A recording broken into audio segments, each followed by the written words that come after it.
խորհուրդ կտամ հայաքվեին, որ այնուամենայնիվ սկսել են պահնորդական գործունեությամբ զբաղվել հայ առաքելական եկեղեցու շուրջ, կարծում եմ էջմիածնում, հստակ չգիտեմ, ենթադրում եմ, որ էջմիածնում, նախ ուզում եմ իրենց հիշեցնել, որ իրենք ավելի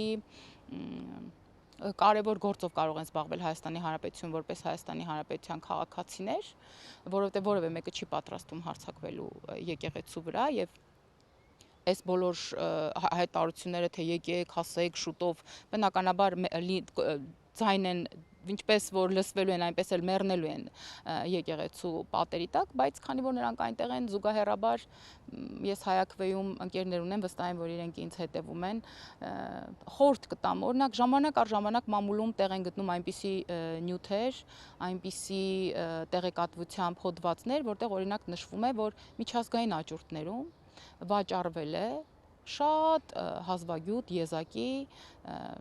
հոգևորական կամ կրոնական եզակի նմուշի, օրինակ մագաղաթ կամ օրինակ աստվածաշունչ կամ այլ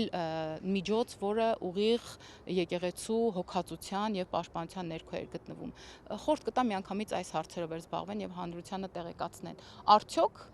Էջմիածնի եկեղեցու գանձարանից այնուամենայնիվ ինչ որ եզակի նմուշներ վաճառվել են միջազգային աճուրդներում։